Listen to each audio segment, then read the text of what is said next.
48 saat.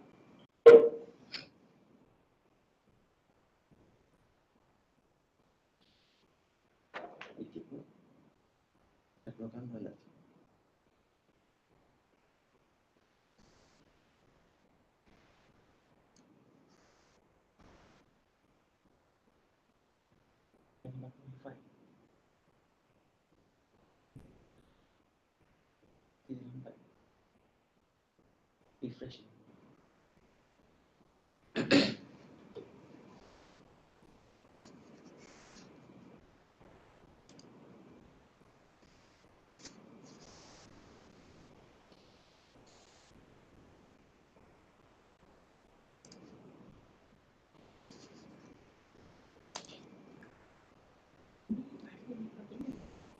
Assalamualaikum warahmatullahi wabarakatuh. Good morning, everyone.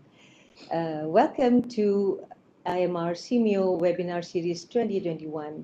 And this time around, we present to you a special edition of the series of webinar. This time around, we collaborate with College of Public Health Malaysia and alumni of Epidemic Intelligence Program of Malaysia, or EIPMas. I'm Dr. Anita Sulaiman. I'm going to be your moderator for today's webinars, and today's topic is combating COVID-19 the unusual way. Thank you to those who are able to join our webinar today. A little bit on the rule of a webinar today. There will be no verbal question and answers. Question and answer sessions will be conducted after all speakers have presented their thoughts in this webinar series. Participant can ask question using the question submission link or in the chat box on your right. And there will be a link provided in the chat box as well. Only 1 or 2 questions from participants will be given to each speaker for question and answer session, and kindly state the panelists whom you would like to direct your question. Questions from participants not answered during live webinar will be answered by speakers through email. An attendance link at YouTube is provided for participants that would like to receive an e-certificate of attendance. The link is only valid during the live webinar. And don't forget to subscribe our YouTube channel. Let me introduce you. We have 4 panelists today from Selangor Health Department and Institute of Medical Research. They will share their experience on how they manage COVID-19 in Selangor at different levels of intervention. Our first panelist is Dr. Salina Taib. Dr. Salina is a public health medicine specialist from Medical Division, Ministry of Health, Malaysia. She has 22 years of working experience in hospital and health clinic.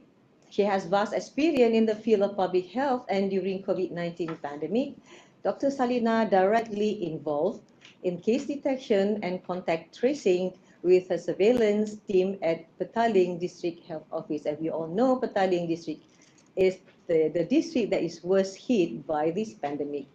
Her topic is tracking COVID-19 pandemic threat through usual and unusual way. Over to you, Salina.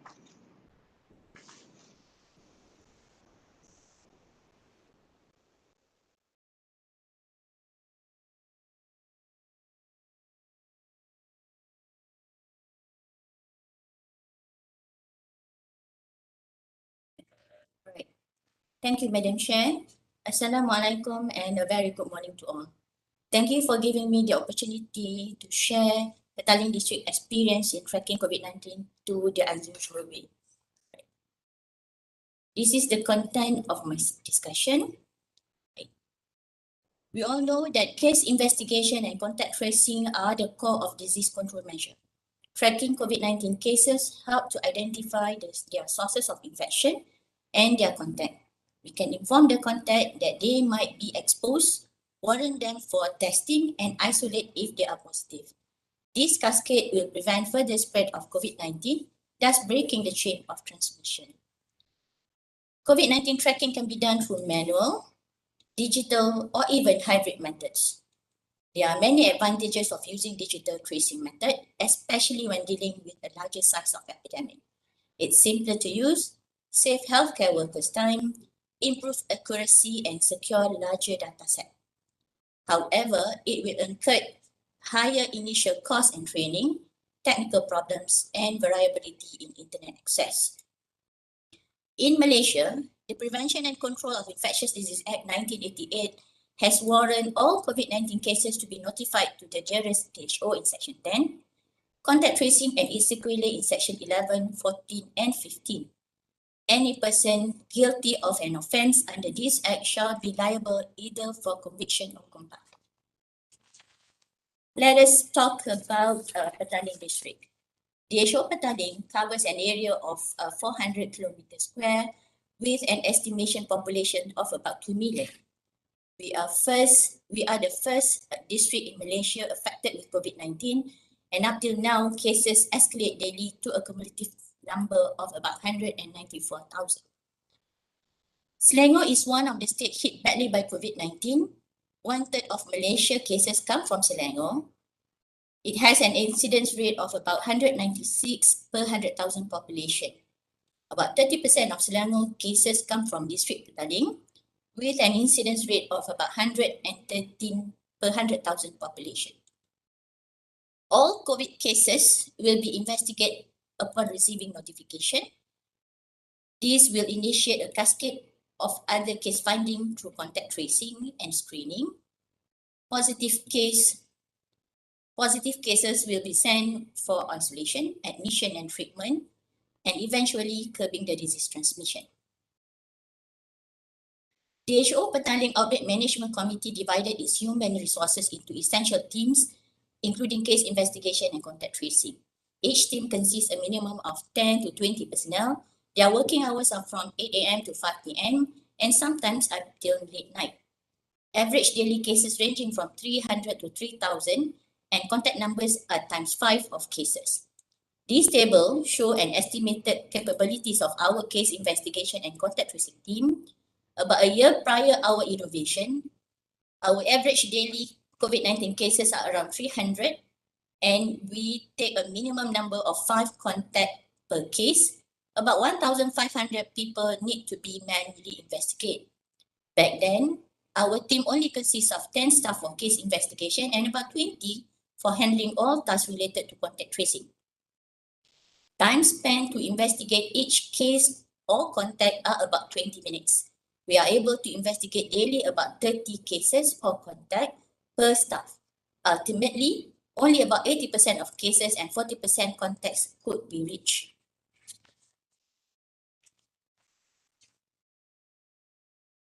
This leads to continuum of disease transmission, increased healthcare resources needed, and burnout among healthcare workers. In January 2021, after a year being hit by pandemic, we developed an in-house web page especially for COVID-19, aimed mainly for self-reporting, as well as providing information pertaining to COVID-19. All COVID-19 cases notified to us will be text through an IMR-SEAMEO system. This message will consist of patients' COVID test results and a dedicated URL address that link to the website for them and their contact to fill up. We noticed that only 40% of cases self-reported through the website, thus manual investigation still needed. Okay. This is the website. The dashboard consists of 2 main parts, the self-reporting part and the information part pertaining to COVID-19. Let us peek through quickly to the website. Okay. If you are positive, you just self-report to COVID-19. Okay.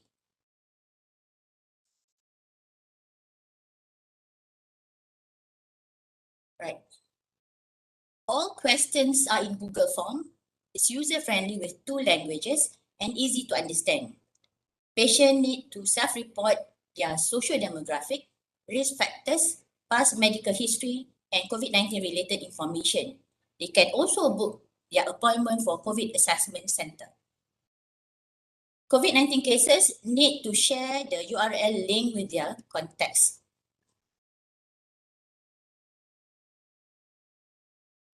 Data entered are verified and cleaned up by the surveillance team before shared with other outbreak management teams for case investigation, admission, COVID assessment, center planning, contact tracing, and investigation. These new innovations are lean by reducing the time consumed for the data gathering for both case and contact. This eventually reduce the work burden and resources with better achievement. 8 months post-innovation, data showed that only about 14% cases used the website. Thus, manual investigation still needed. But the number of cases not reached are reduced even with a huge increase in COVID-19 cases notified daily. The outcome are almost equal in contact tracing, even though the percentage not reached are still high. In conclusion, case investigation and contact tracing are the essence for COVID prevention and control. As outbreak grow, conventional way of prevention and control will drain the resources, thus ineffective in outbreak management. Despite many challenges, ICT usage helped to increase the capacity of COVID-19 tracking program. This is some of my reference. With that, I thank you.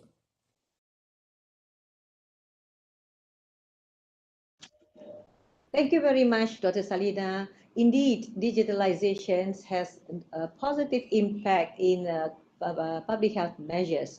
So again, I would like to remind for those newcomers, if you have any question and answers, please write in the chat box, or you can go use the question submission link either in the YouTube itself or send to your email. Okay, our second panelist is Tengku Rogayah, Tengku Abdul Rashid.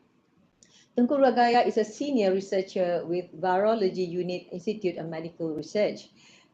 She's the person behind the scenes.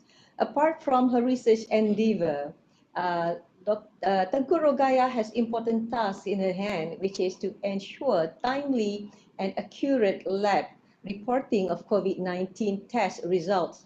And this is key to prompt public health action at ground level.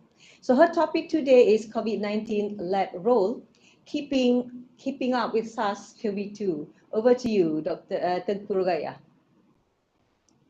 Thank you, Dr. Anita. Assalamualaikum and very good morning to all the panelists and all the audience out there. First of all, I would like to thank Dr. Fauzi and his team for giving me a chance to talk about the laboratory role during this pandemic.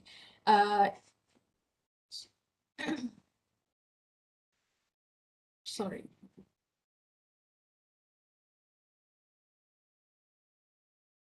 Okay. Okay, in this short presentation, I will cover the timeline of the testing in our laboratory and also our functions as a diagnostic and also a research lab in this pandemic, and how we progress as a research lab and also what we can learn from this pandemic. Okay, even though when we communicating, we use term COVID-19 virus as what has been suggested by WHO to avoid unnecessary fear for some population, for the public, especially the Asian population who has experienced SARS outbreak 2003. But we cannot deny the fact that both of these viruses are closely related. SARS coronavirus 2 is genetically 80% similar with the SARS coronavirus in 2003. And SARS coronavirus is the RNA virus and is very prone to genetic evolution with the development of mutation over time. And most of the mutations have minimal or no impact on virus properties. However, some mutation may lead to substantial virus properties, spreading ability, disease severity, efficacy of vaccines or diagnostic tools, as what we have seen in recent Delta variants. And how contagious is the Delta variants? Based on the research finding, Delta variant which predominating infections across the global recently has been proven to be more transmissible as compared to the original strains, which are Wuhan strains. So that made the intervention such as contact tracings, testing and isolating became very crucial to reduce the transmission. And as for every diagnostic laboratory, the main mission is timely and accurate result despite whatever tests we conduct. But this time around, the mission became very extra important due to the factors such as viral transmissible ability and also the impact of the pandemic to the country. And for the laboratory to achieve the mission is through 4 key elements. This is main key element. The other element also involved, but this is the main element. The human resource, the reliable assay, testing platform, result, the disseminations, which is interdependent among each other, with each other. And during this pandemic, the setup turnaround time for COVID lab IMR is between 24 to 48 hours, despite the fact that the numbers of samples that we receive per day is thousands. And actually we have tried our best. We have tried our best to ensure that we can achieve the target. Okay, a little bit on the timelines of the COVID lab in NIH. Actually, we started operating in IMR Jalan Pahang. We start somewhere around early January 2020. During that time, we use pan-coronavirus assay to test the samples. And later, once the scientists from China published the whole genome sequence of the virus in GSAID or Global Science Initiative on sharing all influenza data, we take up the sequence, we refer to the sequence and design our own assay and use in our lab. And on 22nd January 2020, when Koman, which is the prominent scientist in coronavirus, has published a protocol in Euro surveillance journal, so we later adopted the protocol to be used in our lab.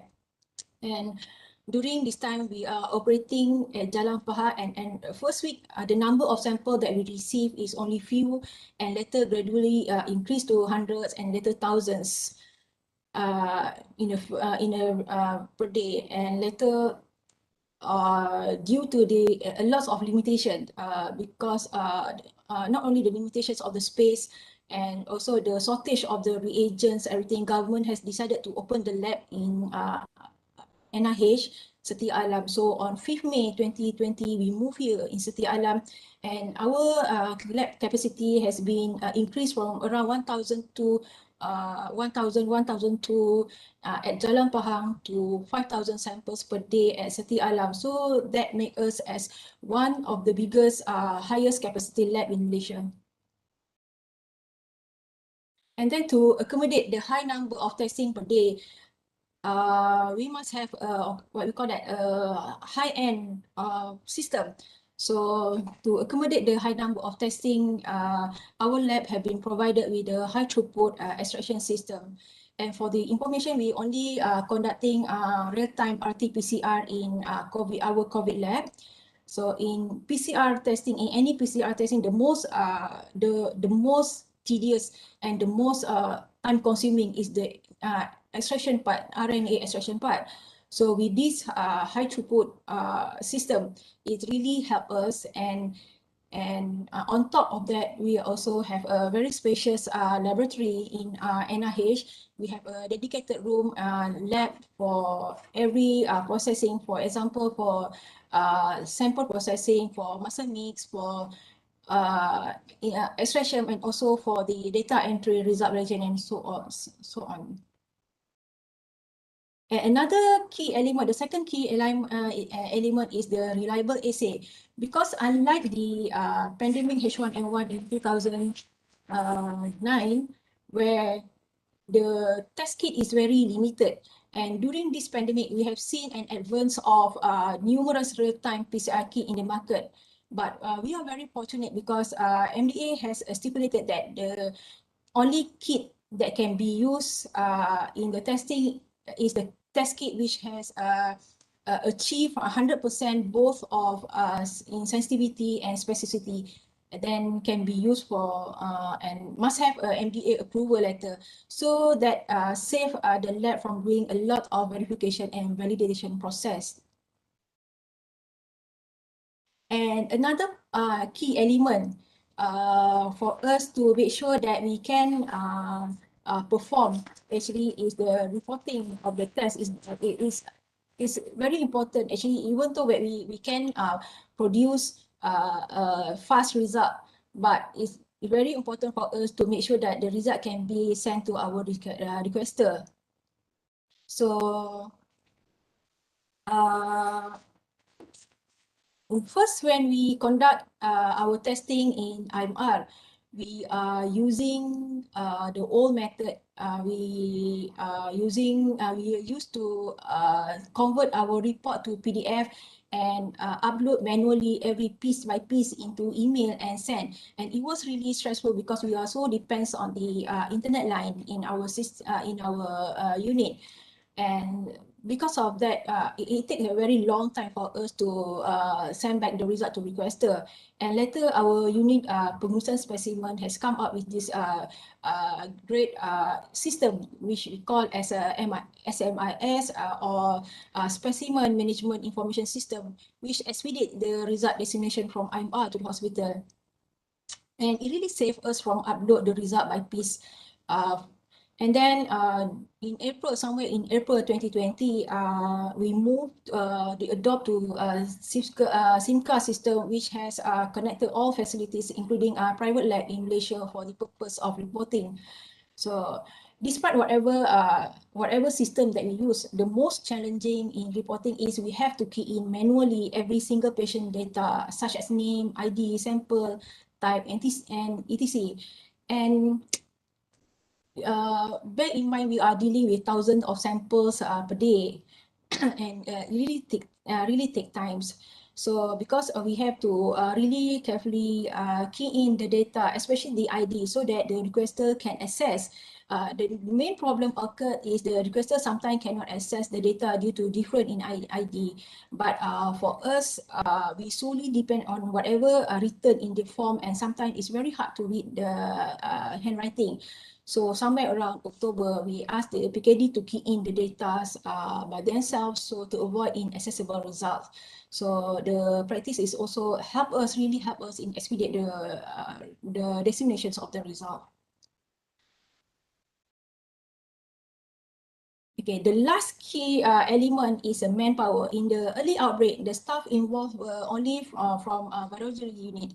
Even though we are the biggest unit in IMR, it's around 50 of us in a unit. But later, when the outbreak getting bigger, we got help from other unit in IMR. And somewhere in October, when our sample reached up to more than 5,000, sometimes we receive about 8,000 samples per day. So we get help from others. We got help from mobilisasi staff from other states. And during that time, the outbreak is only concentrate in Kedah and Sabah.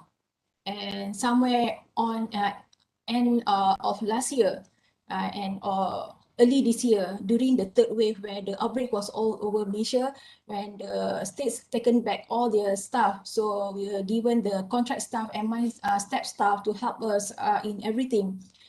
Here we have designated team for each process. We have a receiving team, we have a processing team, PCR team, data entry result teams, and also validation team to help us to deliver the testing.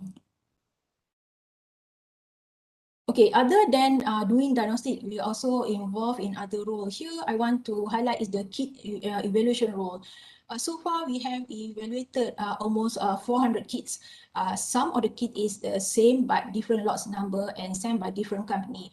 What I want to highlight is the evaluations of self-test kit because it really give a big impact in both health facilities and also in the public side. for health facility, I think it really helped. It expedited the tracking of positive case and also reduced the burdens of the health facility, including the lab. And for public side, it reduced stress in queuing to give a sample if you are a positive, if you are contact of a positive case and waiting for the result. So it really helped actually. So now they have an option to do testing at home with comfortable environment and very fast result. So another kit that has been evaluated is the RTK antigen which has been used in the site. So the result can be known very fast and the process of contact tracing can be accelerated. So I think a big credit I should give to the kit evaluation team in Virology unit, which was heading by Ms. Kavita. They have done a very good job, actually very hardworking, very hard work, including to go down to the field to ensure that enough sample for kit evaluation, especially for the self-test kit. And other research highlight is the whole genome sequencing and vaccine development. I'm not going to elaborate details, but as a brief, viruses are constantly changing. So the SARS coronavirus 2, the changing occur over time and can lead to different characteristics as what we've seen in SARS coronavirus, and later we have these Delta variants. Because of the viral dynamic, the whole genome sequence became very crucial for us to improve understanding of the virus behavior. And another research highlight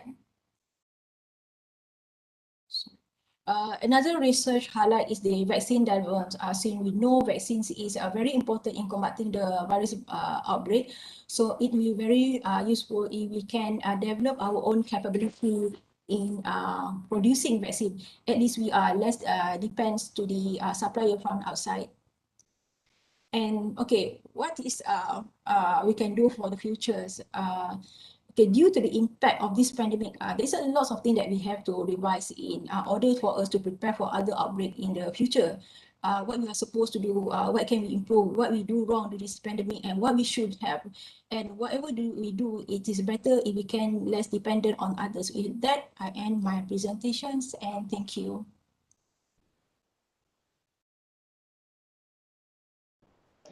Thank you, Tengku Rogayah, for interesting topic and sharing of information about the lab work behind all this pandemic. So we really hope that in the future, Malaysia has its own vaccine and we don't have to depend on other countries. So let me introduce you to the third panelist today. We have Dr. Azah Abdul Samad. Are you ready? So Dr. Azah is a family medicine specialist. She's working at Section 7, Shah Alam Health Clinic, which is in the district of Petaling again. Dr. Azah is also the Chief Coordinator for Selangor Family Medicine Specialist at the Low Risk Center, Maib Serdang. So her main task during this COVID-19 pandemic is to conduct clinical assignments and patient assessment at COVID-19 Assessment Center at Stadium Malawati, Shah Alam, and COVID-19 team leader at Section 7 Shah Alam Health Clinic. Dr. Azah manages patients ranging from those asymptomatics to those with various symptoms. So her topic today is keeping the asymptomatic at home, the role of COVID-19 Assessment Center. The floor is yours, Dr. Azah.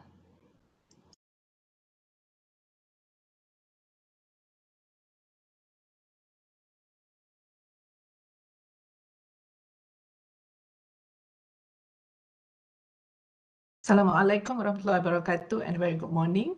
Thank you very much, Madam Moderator, and thank you for the organizer for inviting me to join this webinar.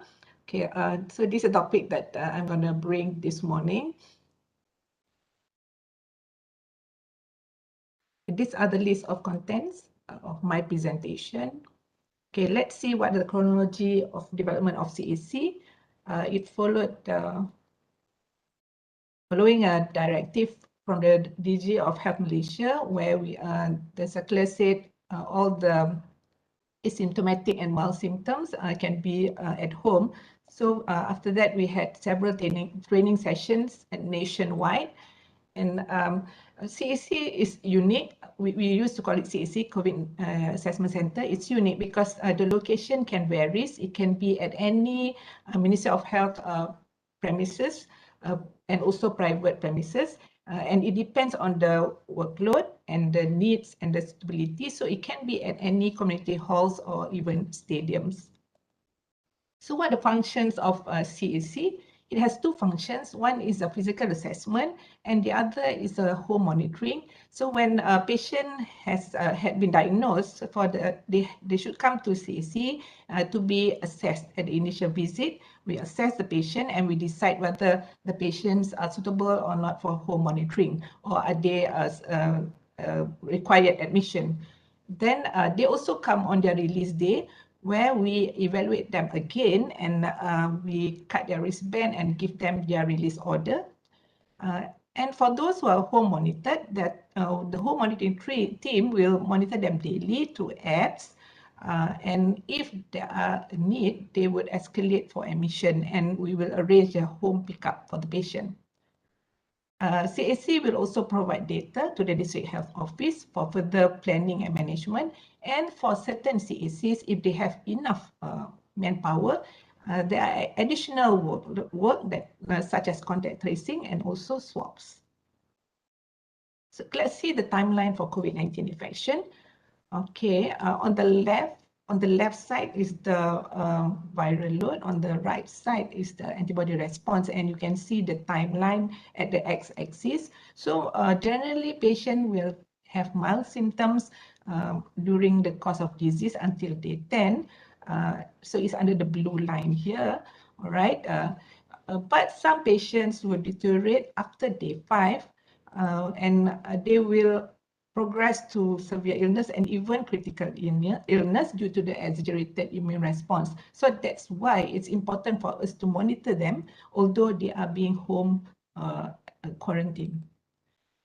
For the clinical staging for COVID-19, this is what has been used nationwide. But for the purpose of home monitoring, we divide the category 2 to 2 sections. Mild symptoms are 2A and also moderate symptoms are 2B. So this will determine the management of patients. For category 3, 4, and 5 will be straight away admitted to either hospital or the low-risk centers. Let's see the journey of COVID-19 positive patients. So what happened? They would be, when they are positive, the result will be entered through SIM card and they'll be notified as positive MySejahtera, and the District Health Office will then do the primary triaging, like what the first speaker has told us, and then the patient will go to physical CAC. But during the primary triaging, if the District Health Office had found out that the patient had red flags and warning signs or not suitable for home isolation, they will arrange for admission straight away. So the asymptomatic or mild symptoms will go to physical CAC. So let's look at what happened at physical CAC.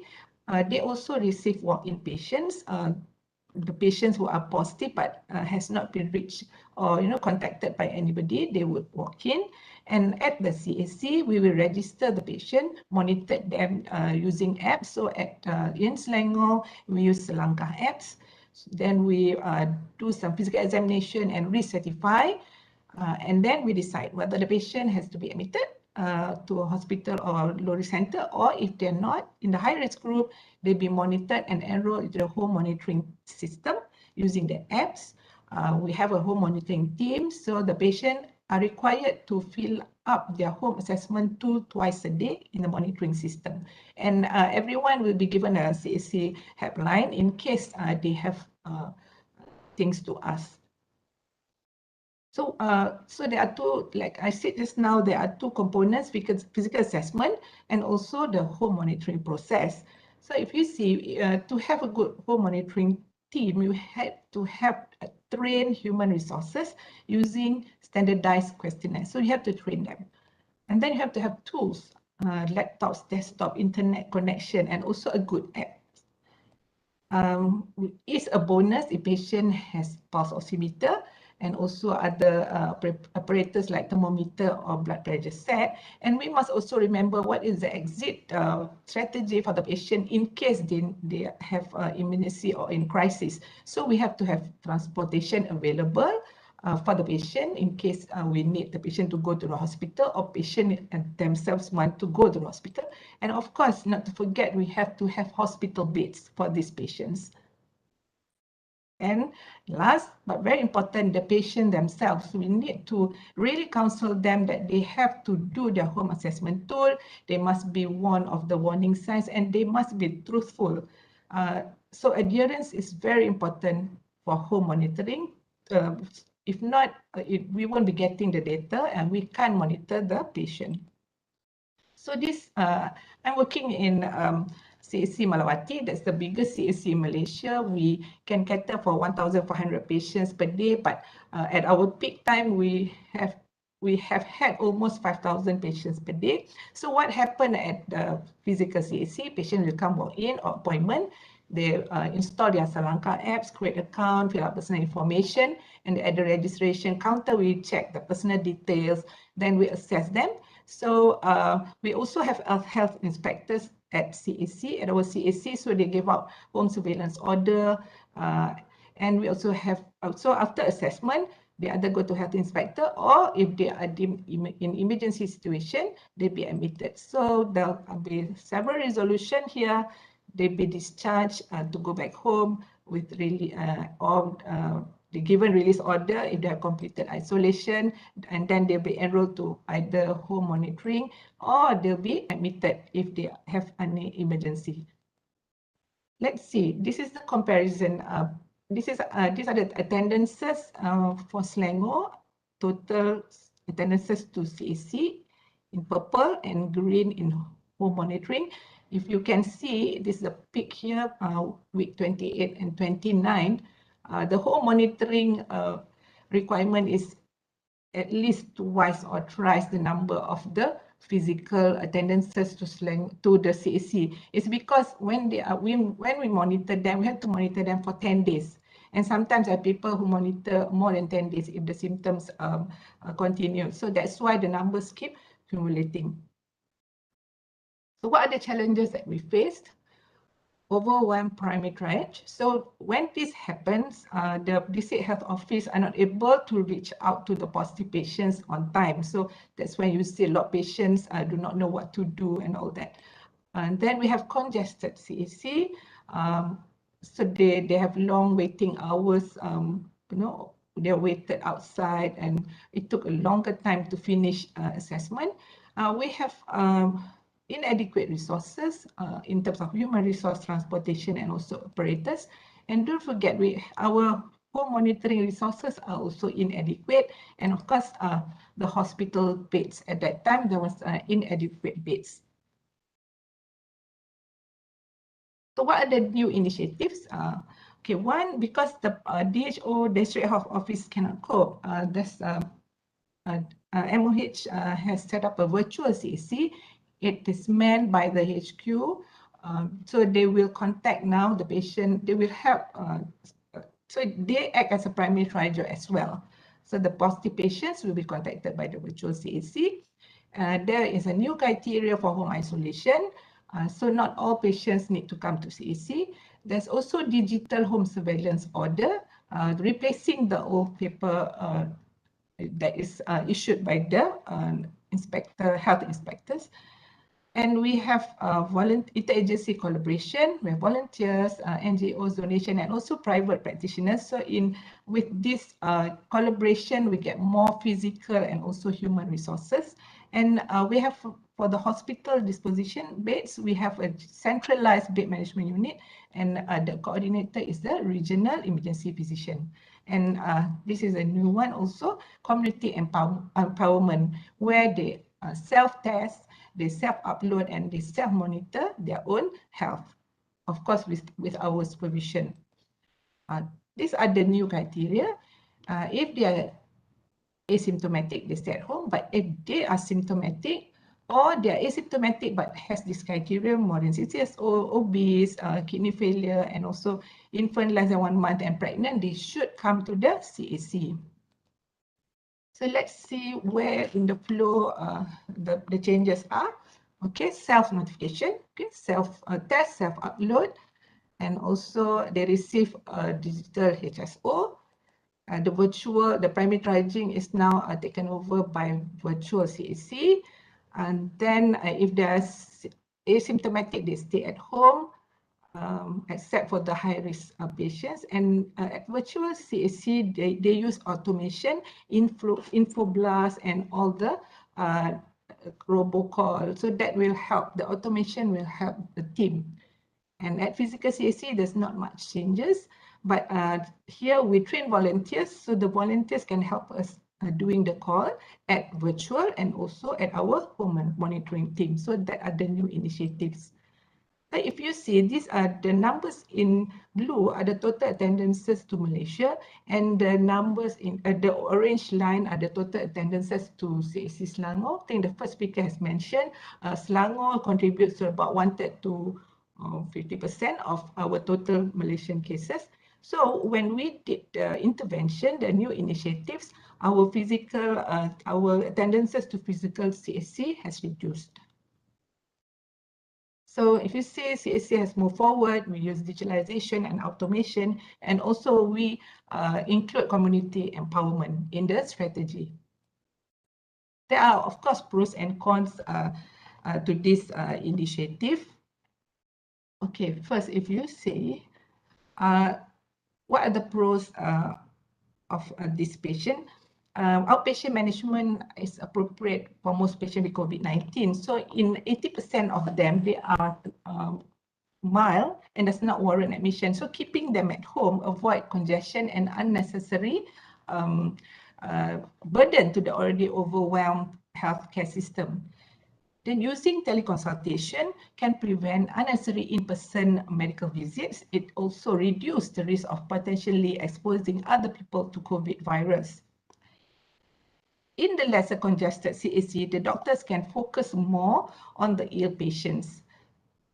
The emergence of telehealth and digitalization and automation are great help. With massive numbers of cases, we can't do it manually.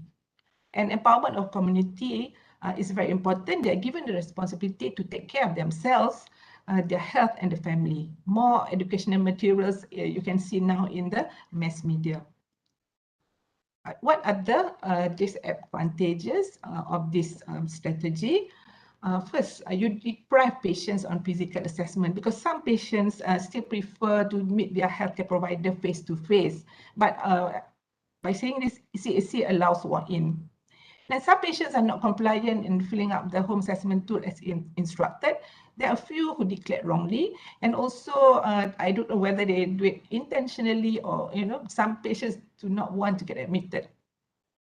There are also no more wristband since the emergence of digital home surveillance orders. So some patients may take advantage and go out because there's no physical wristband anymore.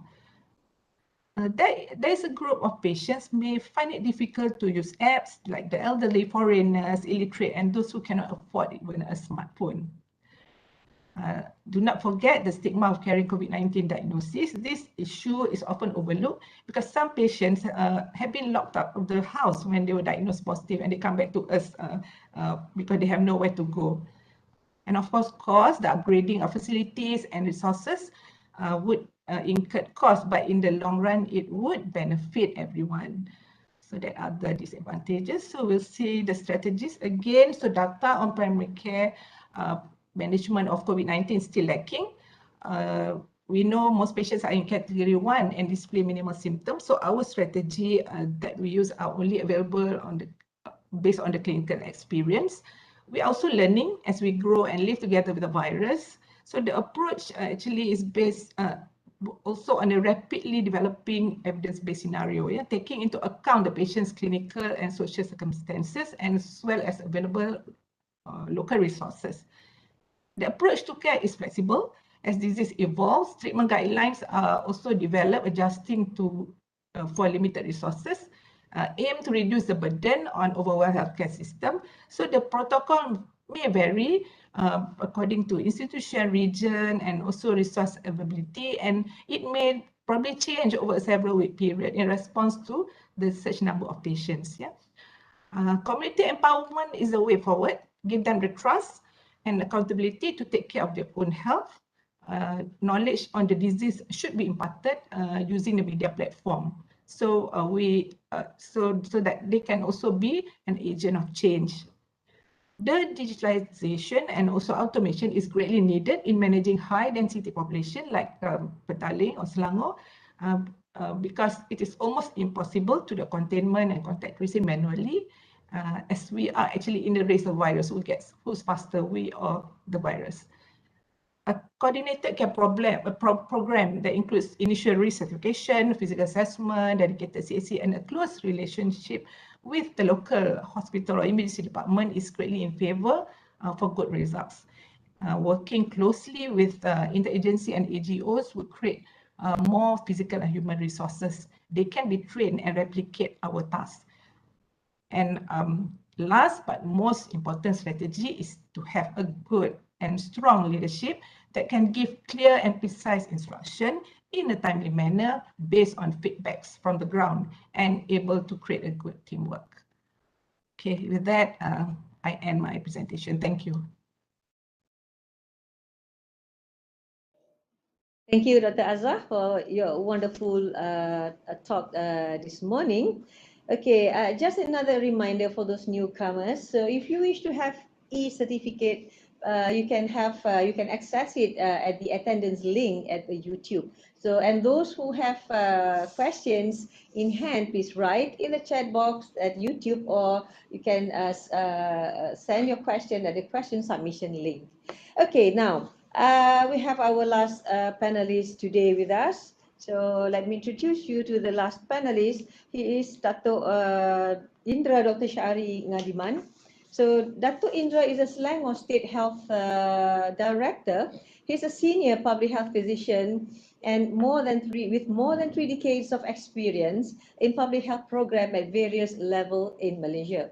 He has vast experience in a wide range of public health issues, including HIV, STI, vector-borne, vaccine preventable diseases, to name a few.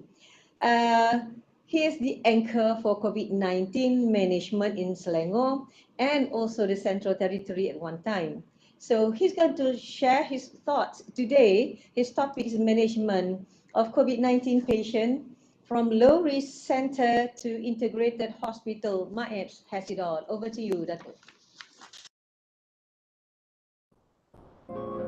Bermula pada hari ini, iaitu 9 Disember, MAEPS Serdang sekali lagi diaktifkan menjadi pusat kuarantin dan rawatan COVID-19. Dan sekarang ni kita ada pengalaman untuk menjalankan ataupun membuka semula MAEPS ni dalam tempoh 3 hari.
Thank you, Dr. Anita, for your kind introductions. And panelists, ladies and gentlemen, just now, just showed to you 3 minutes video clip on how we set up MyApp's low-risk centers and treatment center in Sudan. For your information, that MyApp was launched somewhere in late December 2020, and 3 days later it was opened up to take a first batch of patients, and these MyApps can accommodate up to 10,000 beds. And how we run this center, we use numbers of agencies, 18 agencies and 1,800 staff, and we managed to mobilize staff from everywhere. And these MyApps have a minimum 7 halls, whereby out of that 5 halls are static and another 2 halls we developed that through the certain tent, and so far we managed to see patients more than 150,000. These are the overview of MyApps in Sudan. You can see the layout of this building, and these are the agencies involved in personalized this PKRC MyApps. Why we call it MyApps 2.0? Because earlier, somewhere in early April 2020, we opened up MyApps also to treat patients for 3 months duration, and after that, numbers of cases is out, and then we closed MyApps for several months until the upsurge of cases in December, when, as shown in video just now, that the government asked us to open up MyApps again for the second time. And for your information, that MyApps was coordinated through co-chaired by National Disaster Management Agency, or we call it NADMA, and also Secretary of State of Selangor. And I was asked to be a coordinator for this, and we have a medical director, who is Dr. Shabuddin, and he's very vast experience in handling hospital also.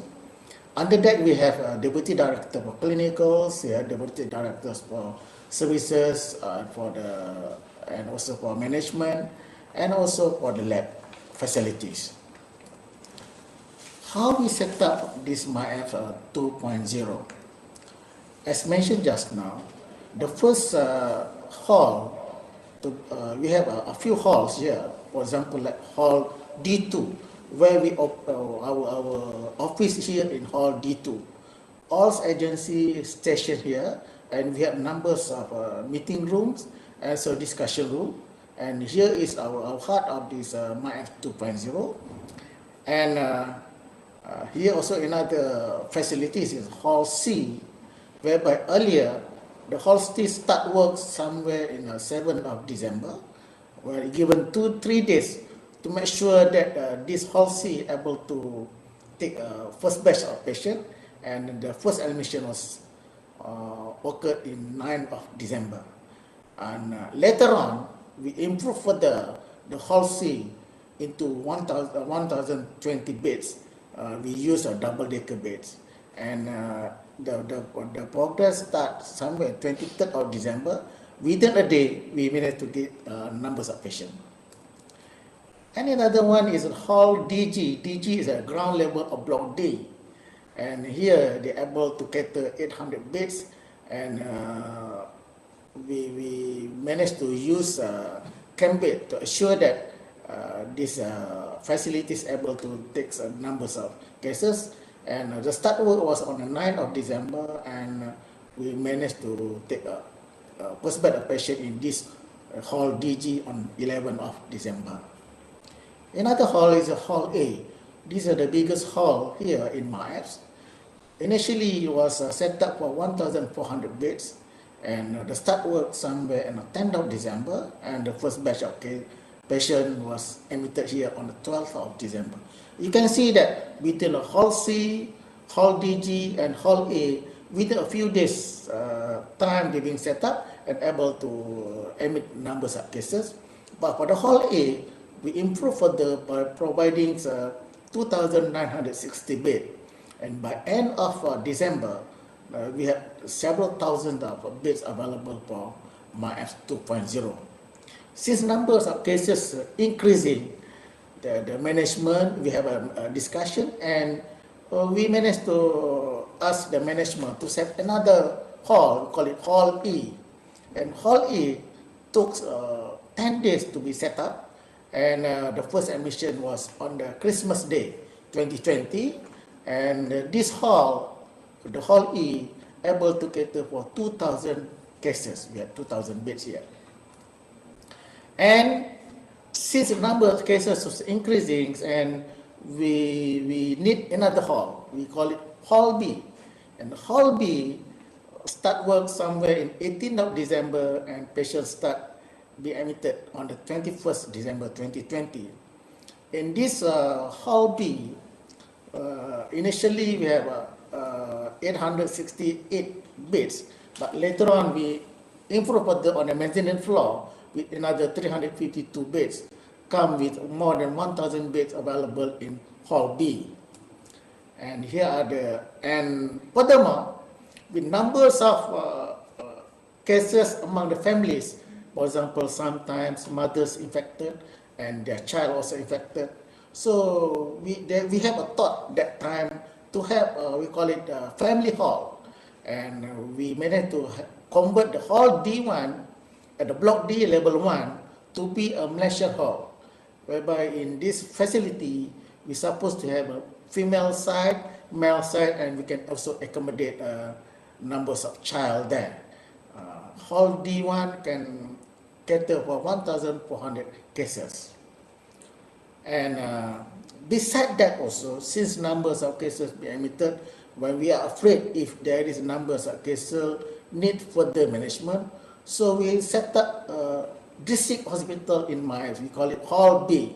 We converted the earlier one, as I mentioned, 1,000 plus beds into the hospital, district hospital, whereby in this particular hall we have 30 to 60 hospital beds. We have also ICU. We have also field hospital there, and beside that also we have another one, negative pressure isolation tent. Here we have 4-bedded ICU beds, and we call it MARIA. Is it MAS, acute resuscitation and isolation areas. This MARIA, we managed to save lives through using this MARIA area. Since numbers of cases also increasing in MAS, in Selangor especially, so we set up another hall, we call it Hall F. This Hall F can cater up to 636 beds. And here are the progress of how we set up the MAS hospital. Initially on the 9th of December, we cater only category 1 and 2 for males only. But later on in early January, we include female here, category 1 and 2. And 3 days later, on 4th of January, we also start taking families, including those above 7 years old. And 8 days later, we managed to take also category 1, category 2, and category 3, all in. But later on, with the facilities improved further, we are able to take all categories started on the 2nd of February.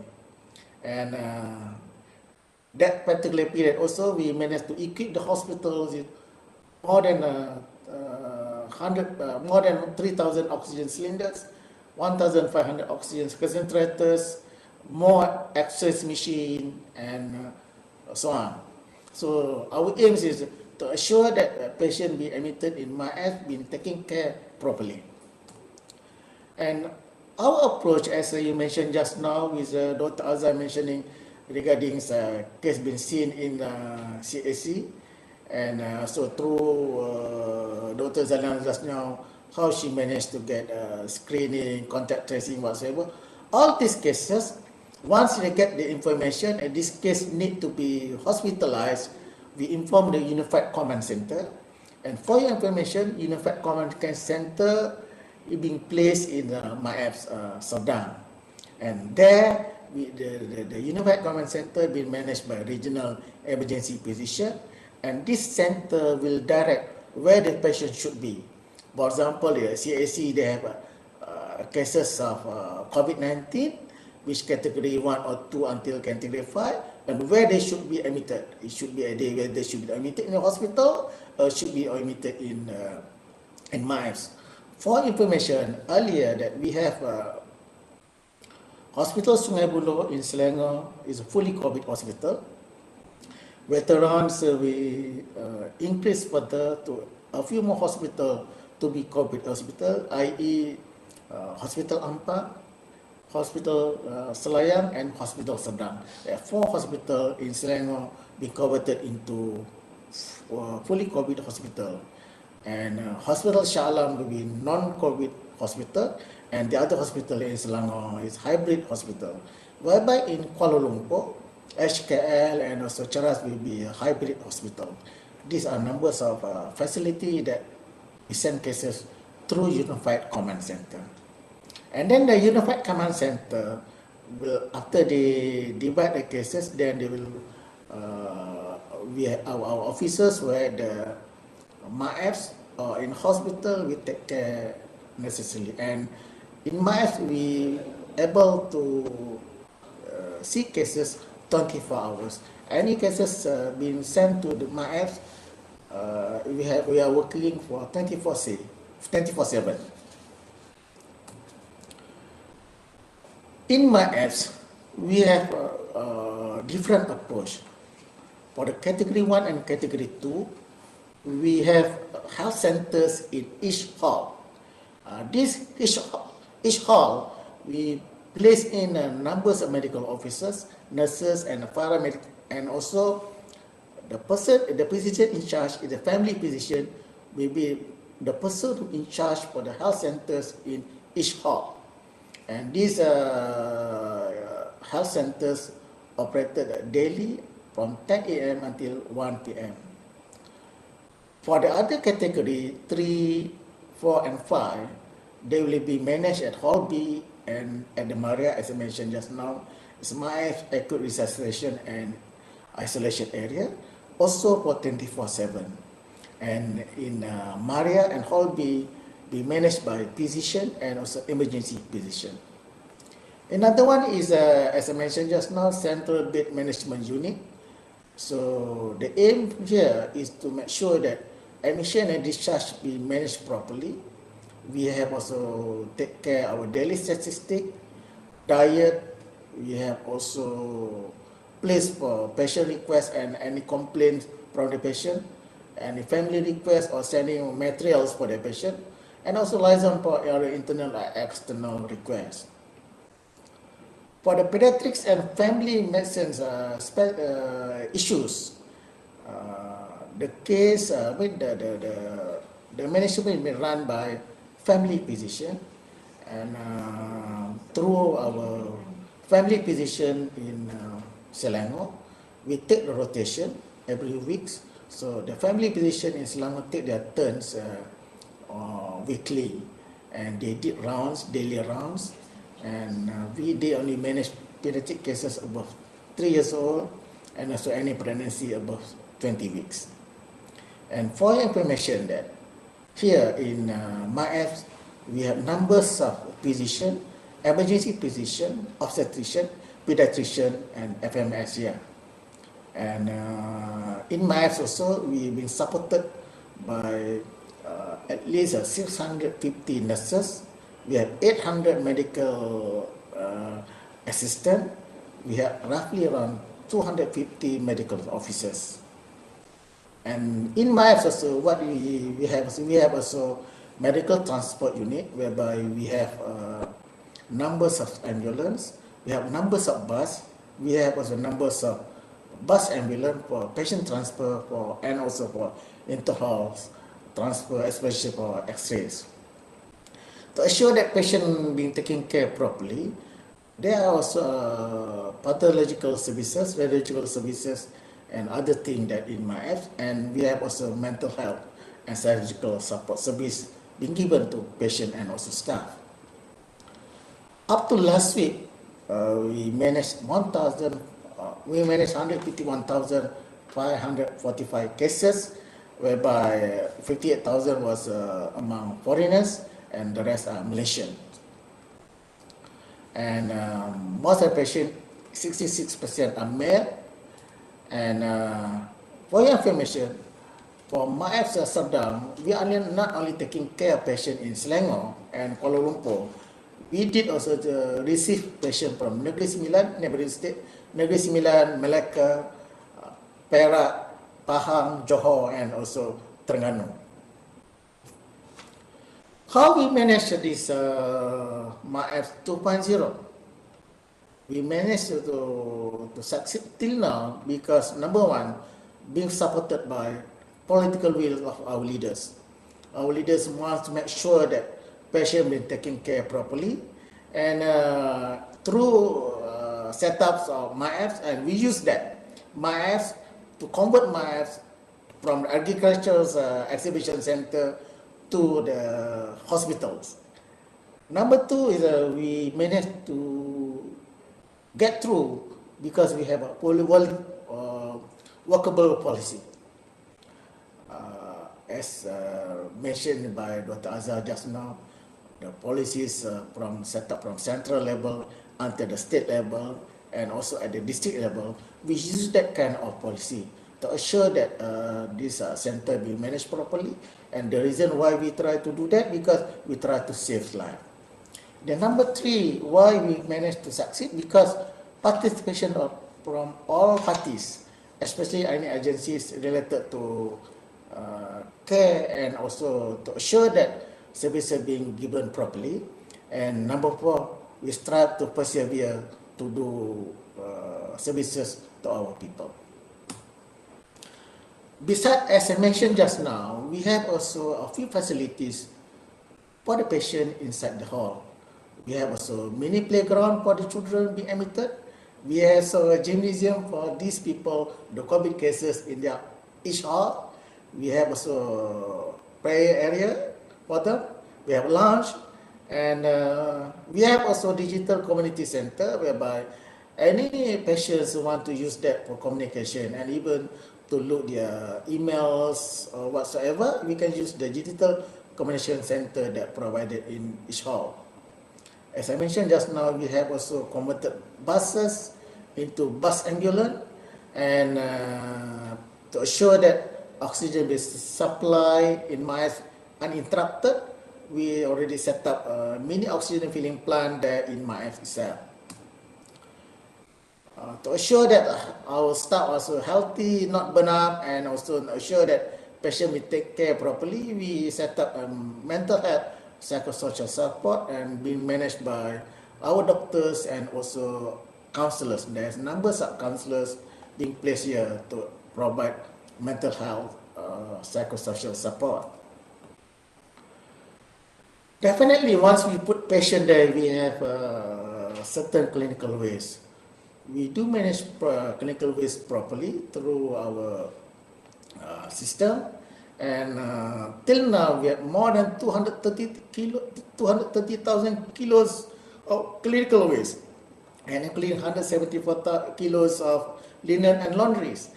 See numbers of all those being used, and how we try to assure that the facility is able to cater and taking care of all those needed in this area. We try to make sure that safe clinical services and safe waste management. Besides that, also in MAF, all patients' reports being converted into digital system. We call it PKRC bersepadu MAF, digital system, CPRC hospital system. All patient data being kept in CPRC hospital system. Definitely, once you run this center, definitely we have certain challenges, and how we try to solve this problem. And definitely, the most important thing is we should discuss it through our meetings, discuss with our agencies and so on.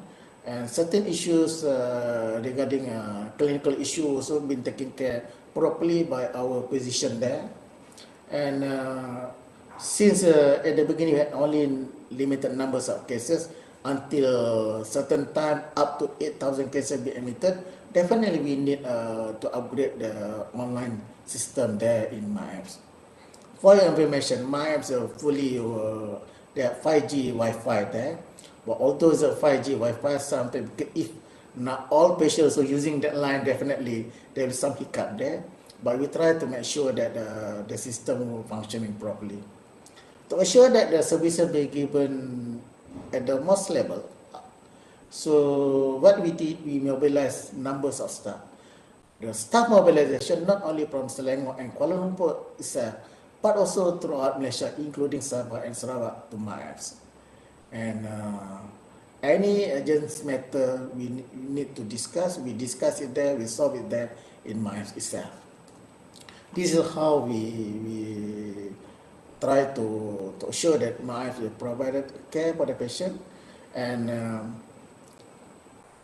we try to serve MyApps as the example of how Malaysian taking care of COVID-19 in our own way. Thank you. Very much, Dato Indra, Dr. Shaari Ngadiman. So I think all of four panelists has already shared their thoughts about COVID-19 pandemic, managing a different level of intervention. So we will open this panel discussion, and we already have received tremendous questions from audience to our panelists. But of course, I would give way to most common questions that are asking about one issues about COVID-19, which is BID. So I'm very sure that all our panelists today are well prepared to respond to BID. So the questions, would like to forward this to Dr. Azah Abdul Samad. Okay. So there has been an allegations that BID were related to home monitoring because there's no professional monitoring of health. Okay, what is your view about this? That is first, right? What is your view about whether the allegation has basis or not? So the second question is about estimated 25% patient actually filled up the report and report to the virtual monitoring. How best can we do, or what strategy do you have in mind to improve on self-reporting? Because this is related to your suggestion that this virtual health monitoring would be very useful if patient or everybody is truthful in reporting. So what is your response, Dr. Azah? Thank you, Dr. Anita. Well, so there are several questions there. So probably I would take the first one, that the idea related to strategies home monitoring. Well, there has analysis of the BID has been done, but there are not all cases have been discussed. About 60 cases have been discussed. Well, there are challenges to home monitoring, but there are several levels. You can see, because it's related to virtual CAC, which is meant by the HQ, the PKDs, the CAC, the hospitals, and also back to the patient. So probably at the virtual CAC level, if they have enough resources, and even at the PKD level, enough resources, and there's automation. Like if they have a good system where if patients do not report, it will pop up. So that'll be a reminder for the patients. That'll be very good. And that is at the virtual CAC and PKD level. But at the CAC level, there are cases that probably missed it's not diagnosed appropriately, maybe, but we have family physicians there. If the patient, the doctors are not sure, they have to consult us for any change in category and any plan for admission. And also at the level of the patient itself, they have to know that enough counseling should be done, be given to them, that their response is very important to make sure the home monitoring is runs smoothly. And maybe just maybe, if you can, it's not a punishment, but if they don't enter their home assessment, maybe you don't give them the release order, maybe, because they need that release order to go back to work, to go back and to go to the malls and everything. But we have to make sure they put in their home assessment, then only we give them this. Or that's those I can think of. About the monitoring, all virtual CAC and even CAC, and also the CACs that are run by volunteers, we have specialists there. We have non-medical volunteers, we have non-medical people, and also we have medical people. So there's no issue of no supervision by the specialists or the professionals. Thank you, Dr. Azah. Thank you, Dr. Azah. Yeah, well, I think there was just an allegation, so there is no right and wrong answer for that. But again, on the same page, I would like also to pose a question to Dato Indera. It was so amazing, like how PKRC and integrated hospital was put into function just a few days with full capacities to cater for the rising number of cases. But lately, many had died before they even reached PKRC or hospital. Dato Indera, do you have any logic explanation for this?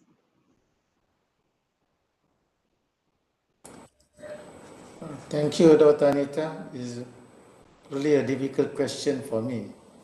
But I try to figure out why that thing happened. Number one is recently there is a change in the policy regarding testing of the cases, whereby anybody asymptomatic, there's no symptom, no need to test. My worry is, for example, if the particular person close contact with someone and then test was not done, and if you can recall back what the slide shown by Dr. Azah just now, when it happens for patient to develop symptom, my worry is suddenly patient develop symptom and within a few hours they have severe illness and not enough time for them to bring patient to CAC or to the hospital. That is one instance. Number two is regarding, for example, virtual CAC. Dr. Azah mentioned just now, we have pro and cons on virtual CAC, and if patient don't understand fully how to report or whatsoever, my great worry also, if they didn't use, for example, pulse oximeter properly or didn't report it properly on time whatsoever, and they miss that kind of the missed opportunity, the certain golden hours for them. If they miss that period and turn to be in a severe condition, then unfortunately unable for them to bring the patient faster to the hospital or also to CAC or to MAS. There's two conditions. The third condition is patient not aware that they are having COVID-19. Suddenly, every day I be like this, and suddenly they feel dyspneic. Middle of the night they feel dyspneic and suddenly cry for help. And that time, for example, during the COVID-19, the 999 also quite busy and whatsoever. My problem is if there is they miss the communication between patient and also facilities. These are the third factors maybe that why BID is occurring. That's why I urge that anybody with close contact of COVID-19, please test yourself and please make assessment. Assessment is much needed. Either you do assessment at the CAC or try to answer all the questions under virtual CAC. That one is very important for us to assure that you are still keep healthy. And the most important also for all of us, besides vaccination, please adhere to masking. It's more important in currently. Okay, thank you, Dr. Anita. Thank you, Dr. Indra. I think based on Dr. Azah and your response, Dr. Indra, it boils down to the attitude of people. The other thing is that we can have an apps, superb apps, to track health and things like that. But if the users are not in favor of using that apps or not truthful, like what Dr. Azah just said just now, it won't work that way. Now, on the same page about CAC, there's been a question about CAC directed to Dr. Salina. Now, that's a comment from Johor. So we have started virtual CAC in Johor too, right? Yet somehow the uptake by the public remains around just 40%. So in a way, they are saying that 60% of people rather go for physical CAC, not virtual CAC. Why? Probably, I guess people don't like to speak or just to talk to a machine or handphone. Well, despite the use of all channels of promotion, public uptake of this system is still low, right? Whereby they prefer to prevent themselves with family. They come, the whole family come to CAC, physical. So this is itself lends to indirect increase of cases within the community. It would be good if you could share, if you have any strategies in mind, how to improve the uptake of virtual CAC among general public.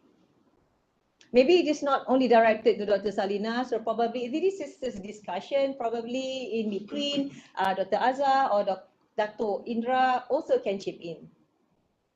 Right. Thank you for the questions, Dr. Anita.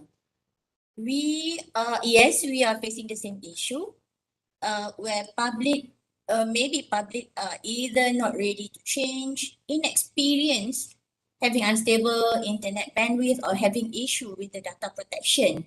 And we can't enforce them as digital methods for tracking infectious disease in Malaysia are still not being explained in depth in our Malaysia CDC Act.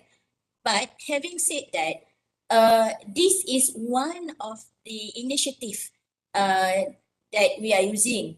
Apart of that, we have many other strategies to reduce the number of cases not being traced or to reduce the number of cases not being showed up and being assessed for their COVID disease.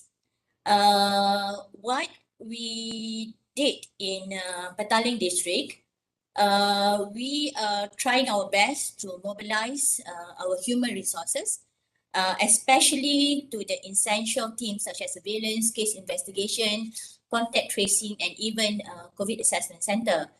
We shared a database to be used with all the team members so that this reduce the duplication time and time spent for data collection. As I explained earlier, we also developed a self-reporting system as explained, as discussed, and the InfoBlast system. What we normally do, if cases or contacts are not responded to the InfoBlast or they do not self-report, we will contact them manually. It's better for them to go to physical CAC rather than being brought in that. So in conclusion to that questions, I think what importance is community empowerment, leadership, and collaboration with all the participants, affected agencies actually, must be warranted to reduce, to increase somehow the number of patients coming to be assessed for their COVID disease. Thank you. Thank you, Dr. Salina. That's a question I would like to direct to Tengku Rogayah.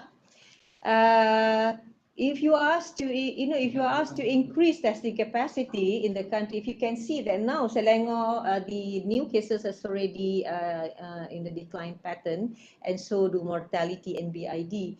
But in other states, you see that it is increasing. All right. Now, in view of possibility of increasing number of testing in this country, what further innovations would be needed? Over to you. Okay, thank you, Doctor.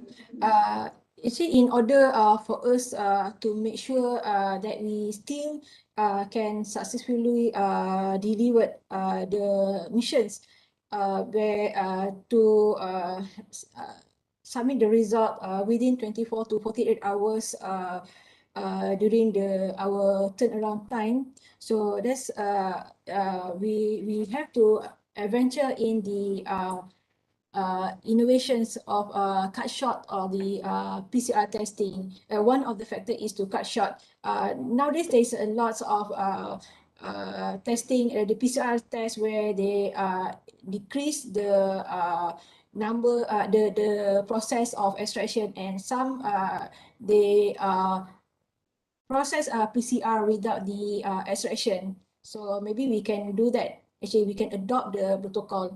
And another issue that we have to cater is the how fast we can cut short data entry in the SIMCA system. I think that's it. Okay, thank you, Dr. Azah. Next questions, I would like to revert to Dato, Dr. Indera, Dr. Shaari bin Ngadiman. All right, so that's issues or questions about MAEPS. Yeah, Dato, to run these extra beds in MAEPS utilizing existing resources, despite mobilizing from other states, do you see any effect on performance of other essential health services like, for example, MCH, non-CD within the state, which will impact on health status in the state for long term? Thank you, Dr. Indera. Thank you for that question. And definitely there will be some effect on those you just mentioned just now. But for the time being, we didn't measure that, but we assume that there will be an impact.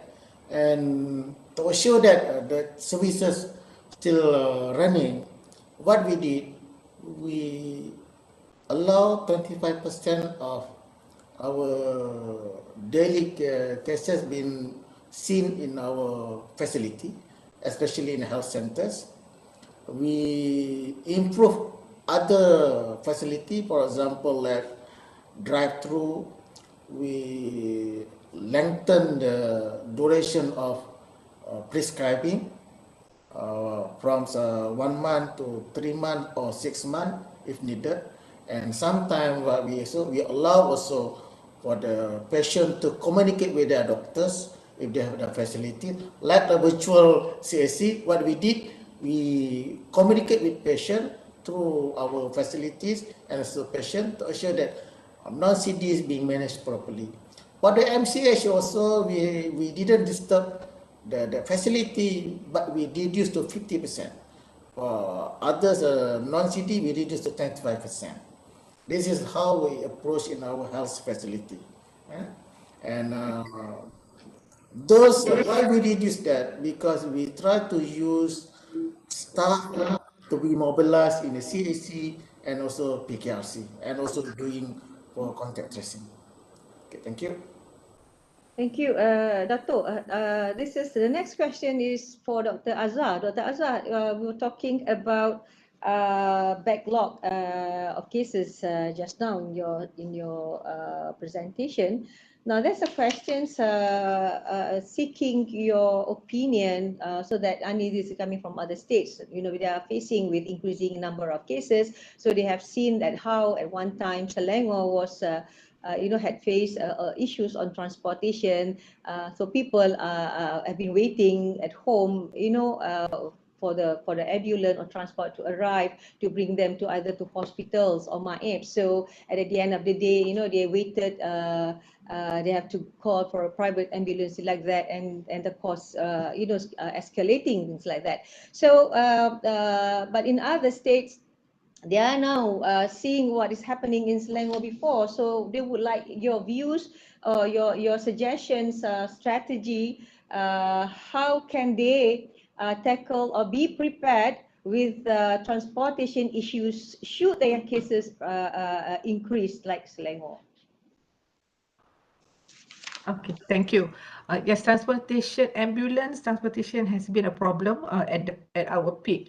But what I can say here, because some patients have emergency conditions, some are not, but require admission, which sometimes we see them and we say, okay, wait for the beds. So what we can do is, what we have done actually, we roped in our and other agencies like our local authorities. We have 4. So we rope in, we say we want to use their transport, their vans, and of course the state government, and we can also go to our YBs.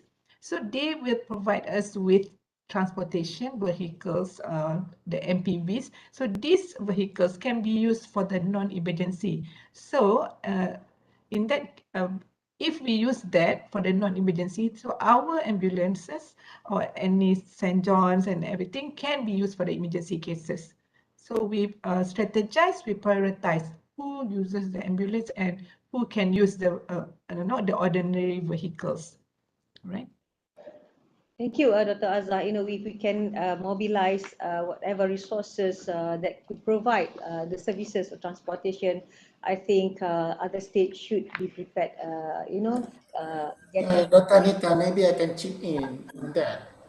Yeah. Yes, recently also we improve hospital ambulance services by outsourcing the ambulance service.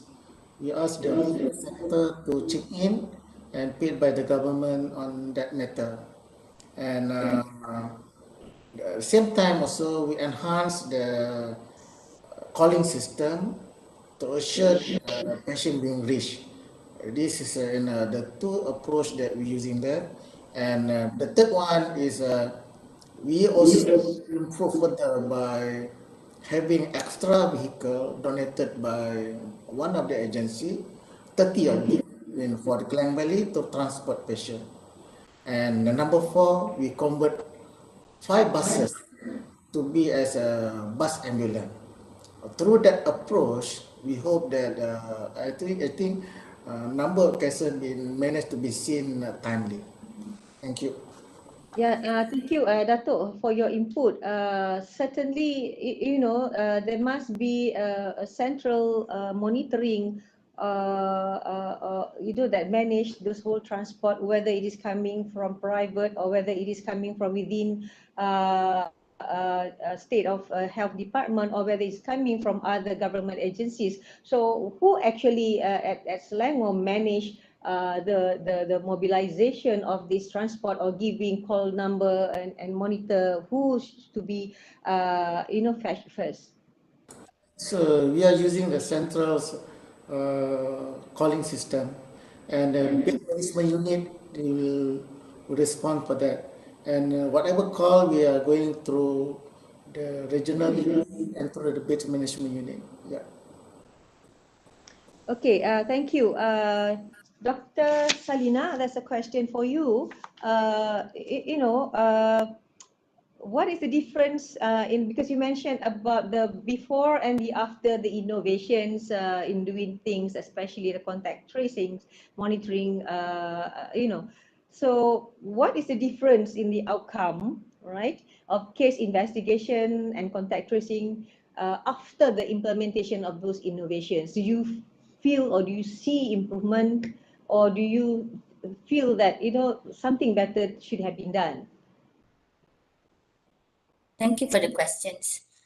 Yes, in my presentation, our data only showed about 40% of cases, as well as contact responded to self-reporting data through the system.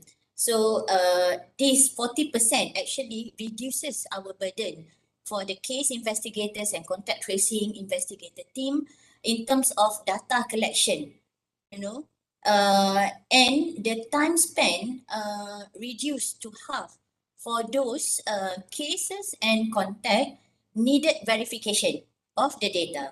But and otherwise, if the data are complete, we will not call the case or the contact. All right, and this will increase our tracking for cases and contact coverage. And if you see, if you remember earlier, the reduction of a number of patient or contacts not traced is reduced tremendously, even with a huge number of cases and contact need to be investigation. And I think on top of that, the number of team members that we put in each unit are also increased to cater the number of cases that we have to investigate. But I think, as I mentioned earlier in my questions, in my answer previously, our public are not well versed with the system yet. They are still have some doubts of the system. So we still need to call them. Yes, we still need to call them. But if they already key in the data and it's complete, we don't have to call them anymore. So the coverage for tracking will be increased. Thank you, Dr. Salina. There is another question for Dato Indra. So it's quite lengthy. So let me read to you. I have had access to the strategies advocated by the Greater Klang Valley Task Force. Okay. Honestly speaking, most of the strategies are actually in line with WHO advocated strategies as well. As I'm sure JKN strategy, as Dato Indra is known as a widely experienced public health specialist and subspecialist, the greatest problem faced is still, of course, implementing the strategies in limited resources. The question for you, Dato, what was the one factor that allowed successful implementation of these strategies within the limitations of resource and poor public cooperation? Thank you, Dr. Anita. This top order question. Actually, if you believe in yourself, this is the answer. You must believe in yourself to assure that whatever you think, whether it can be done or can be done, you must believe in yourself. You say yes, please do it. Just do it. Actually, how we manage to run the program in Selangor, I know that 30% of cases in Malaysia happen in Selangor, and we have the biggest COVID assessment center in Malaysia. We have the biggest low risk center also in Malaysia, in Selangor. And the success story is we evaluate while we are doing. Don't forget, most of people, what they did, they just implement, wait for a certain time, then they evaluate. No, I don't believe on that. We must evaluate while doing. How I evaluate that? Every day we have meetings, usually around 1 hour, from 8 until 9. All the deputies, all the important people must attend and brief. What are the things that we implemented? How is it doing? Please give feedback. This is the thing that our secret. we share all those within our system and inform. And later on, if we don't believe on this, for example, as Mr. A give this kind of information, and through the meeting, we thought that one maybe and maybe not. Okay, go to the site, look into whether they implement it or not. But if they didn't implement it as you wish, please change it. That's why I said you must evaluate while doing. Same also in the PKR-SEAMEO also, we have quite numbers of meeting. That meeting is evaluating meeting and decision meeting. And after we make decision, they implement. And 2 or 3 days later, we evaluate whether it's okay or not okay. This is the secret of our ways of doing in Selangor. Thank you.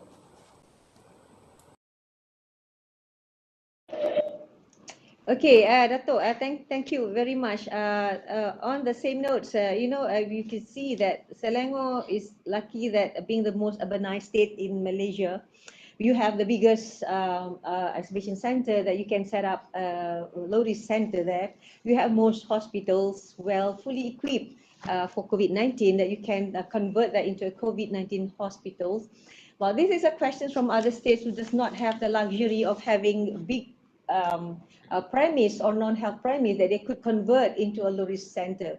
So in those states, Dato, what would be your advice if they want to set up a PKRC or low-risk center without having, big premise like that? What would be your advice to those states, if they wish to open up a low-risk center? Yeah, thank you for that question also. So yeah, Selangor is one of the developed states in Malaysia, and we have numbers of referral hospital at the tertiary hospital for Malaysia. Sungai Buloh Hospital, Selayang Hospital, Ampang Hospital, Serdang Hospital, other referral centers for Malaysia. And definitely we are very fortunate to have numbers of big buildings and MIFs in Selangor. And for those states who don't have that kind, you still have the facilities. For example, a school, we can convert school for example, like during now with the school, all schools are being closed. We can convert school into MIFs like facilities, and especially if there is also a boarding school whereby beds already available, change that. There are numbers of boarding school throughout this country. You can change that boarding school into MIFs like. And I did before, for example, like training center belong to our ministry in Sungai Buloh. We convert the training centers into MIFs labs. For example, during that period, MIFs are already full. We changed that training center into 4,800 bedded facility for patients. That's why, if you wish, you can do it. Just change whatever you think that is appropriate for the patient. Thank you. Thank you very much. So this question is directed to Tengku Rogayah. Okay. Now, Tengku, recently our Minister KJ announced that Malaysia will enter endemic phase by end of October. How will this affect the lab function? Okay. Okay, the transitions to endemic phase is very depending on the condition that enough people will gain immune protection from vaccinations or from natural infections, and there will be less transmissions of the virus and much less related hospitalizations and death due to COVID. So, but let not forget that during this endemic, the virus is still there, the virus is still circulating. So from my point of view, the testing is still important, but the number of testing will be gradually reduced from time to time. And for the lab direction, actually, during the endemic, frankly speaking, we are still waiting for the national policy on the testing. Thank you. Thank you, Tengku Rogayah. So the next, you're talking about, Dato, just now you were talking about converting schools into low risk center. Now that's a question. I want to bring all of you away a little bit from the health system and managing COVID-19. There's a questions about worry of parents about opening up university campuses, right? Schools, right? So what is your recommendation or your suggestion only for those day scholars? It's not residential students, the day scholars and the staff, you know, who commute every day to and out campus or schools. What would be your recommendation for these people? In addition to health declaration, right? Should we do antigen tests weekly or monthly before they enter the campus? Like in other countries, they are doing it, you know, like for example, twice weekly or even weekly. So anyone, the panelists can give your suggestion about this.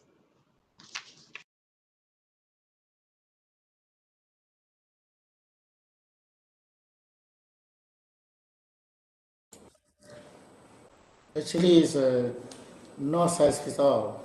So they must have a multi-pronged strategy, and we must be sure that testing is not only the ways of dealing with COVID-19. What the thing workable now? Number one workable is vaccination. Definitely. No denying about that. So please make sure that vaccination being given. Number two, what is a workable thing now? Wearing mask. Please wear that. Number three, what is workable now? Social distancing. Do that. And to assure that these three happen together simultaneously. It's not by having as before. For example, those in one class, 50 students. We cannot do that the same thing. We cannot expand the class. But how to make sure that three things happen together? Vaccination is definitely okay. Masking definitely okay. Social distancing, definitely. Physical distancing, definitely. We have to reduce numbers of students. Am I right? So, and how by reducing number of students? Okay. What happened to the students who have not turn up to the school? We can have number one, either still continue the PDPR again, or simultaneously half of these students attend physically, another half PDPR, same class. Next week, your turn will be next week, and then another. So you have to do that way. So three workable approach must be done simultaneously. What else? Physically, you must make sure that you are healthy. How to make sure you are healthy? Huh? So you use a checklist as a Dr. Azah has. I don't have this fever, I don't have this, I don't have this, I don't have that. If you have a contact with these people, what next to do? As in the virtual CSC, do that. So whatever it means that whatever we are doing now must be implemented as a daily business, daily life. This is my 2 cents, doctor. Thank you, Dr. Indra. You know that previously Selangor was the state with highest hit number of cases of COVID-19, including mortality and also BID at one time. Now you can see the statistic nowadays that Selangor has tremendously reduced the number of new cases as well as mortality BID. Now, apart from vaccine coverage, Dato, because you know that even though one is vaccinated, they can still get infected, they can still transmit. Now, apart from vaccine, good vaccine coverage or highest vaccine coverage in Selangor, what important factor that actually or you have a secret ingredient other than that 4 Ps that you mentioned just now in your slides? Is there any secret recipe that you can share with other states, how you actually bring down, how that number of cases actually reduced in Selangor? Thank you, Dr. Anita. Also, it's a difficult question for me. I didn't keep the secrets. So, because by having the secrets, it's no point. The moment you die, nobody knows the secret. It's not good for the people.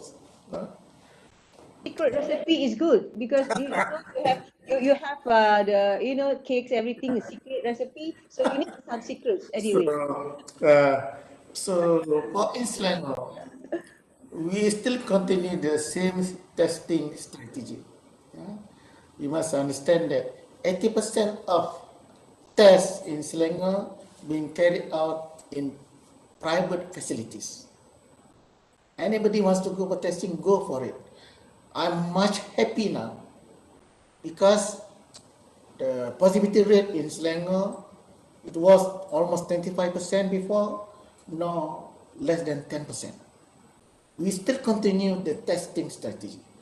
If we didn't continue the testing strategy, my great worry is those people symptomatic will transmit the cases to the others. Silent transmission. My great worry is that this silent transmission happen if the most vulnerable people, the numbers of deaths will occur. That's why I said in during COVID-19, must make sure that your testing strategy is correct. Anybody need test, please do so, because they must make sure they are healthy still. And number two is provide right information for the people. And number three, communicate with all those needed, whether in the State Department or in the state government or in the other agency. Please do provide right information. Having said that, Dato, let me reiterate what you just said just now. In Selangor, you are actually testing all possible cases, not limiting to only symptomatic cases. At the government facility, we do. But since numbers of cases, 80% of our people being tested at the private side, and only 20% in the government side.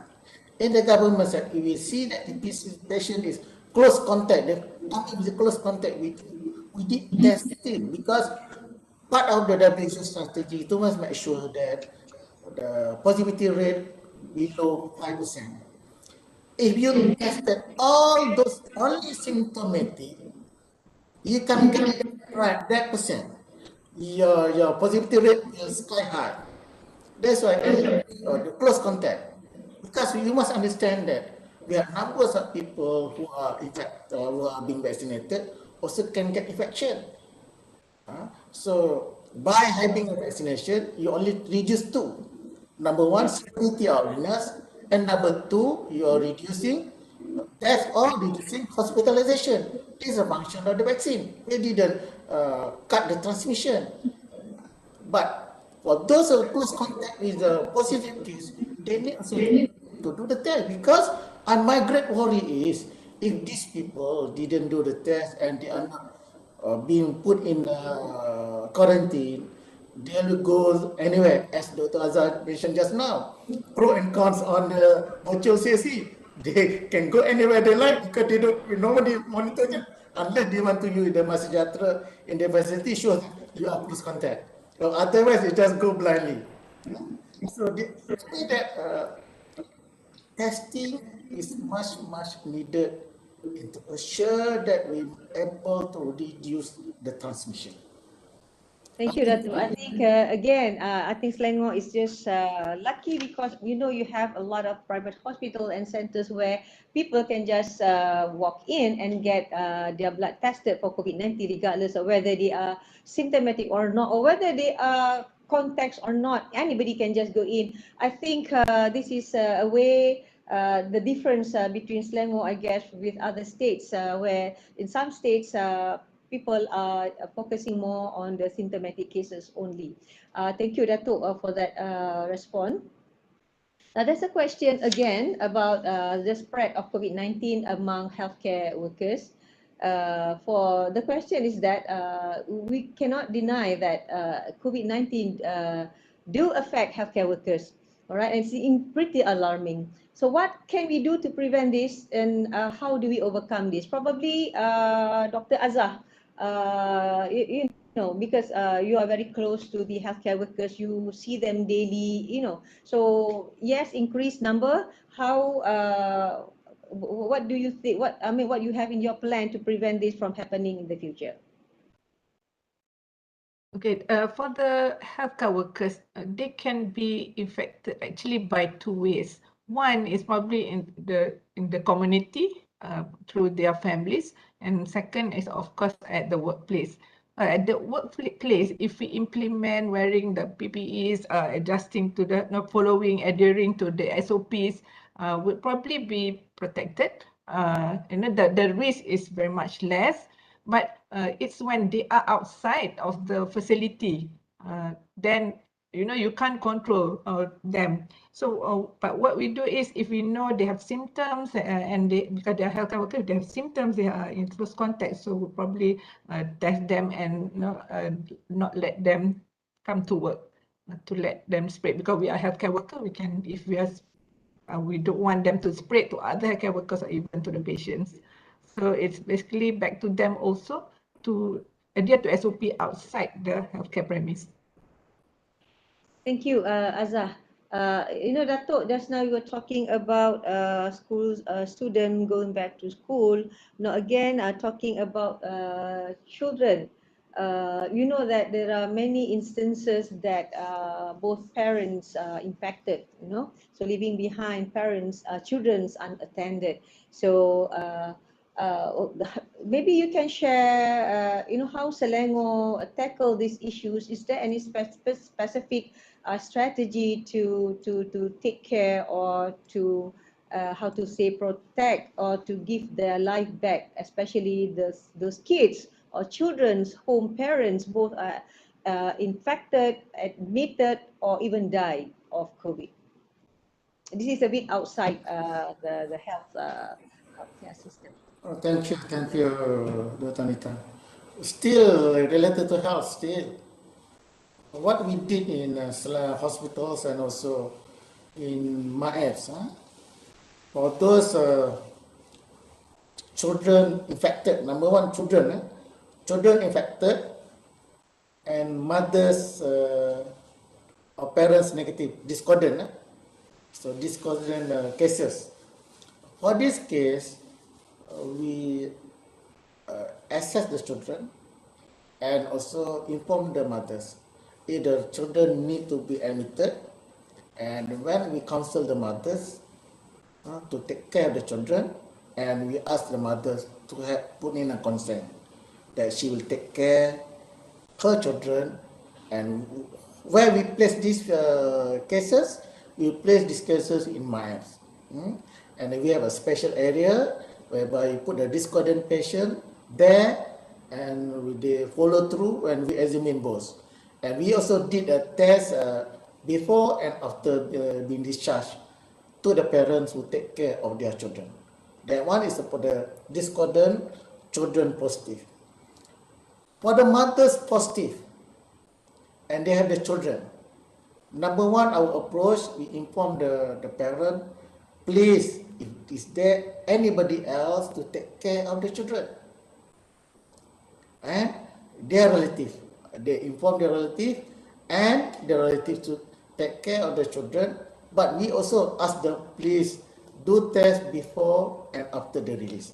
Among those relative are discordant cases. This is the approach being done in Selangor to assure that we take care of the children, at the same time assure we try to prevent the transmission. At the same time also, we ask them to adhere to the special protocol, masking and also gowning, whatsoever, to prevent the transmission. Okay, thank you.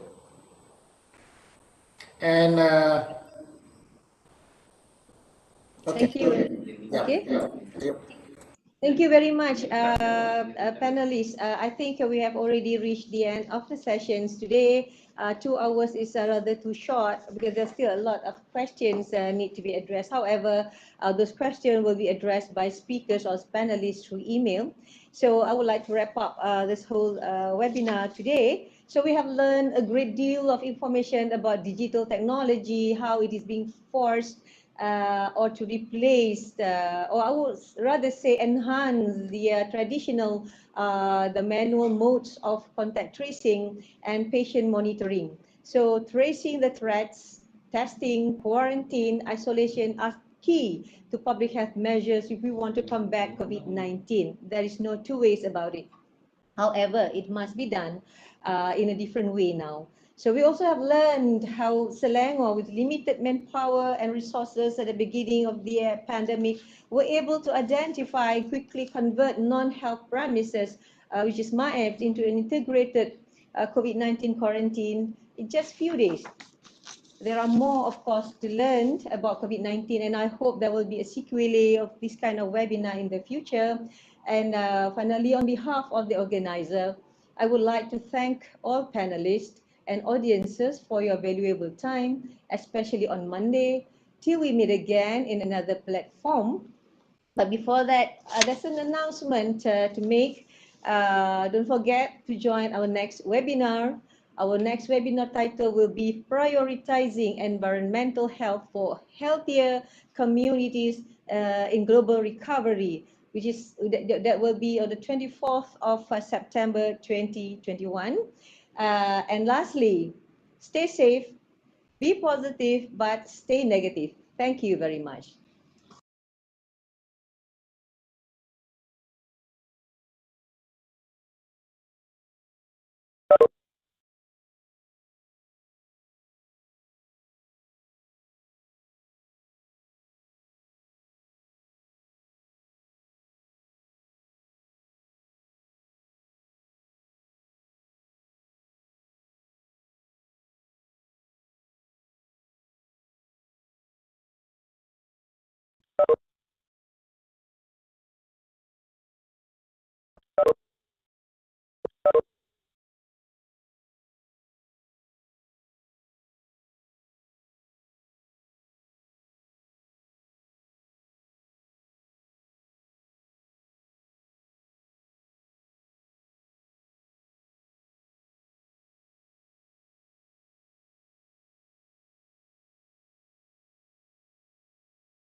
Hebat jawapan. Jawapan dia kata very good answer by Dato Indra.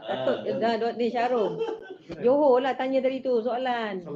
Tak ingat lah dia orang bagi potong-potong je tu kan bukan dia.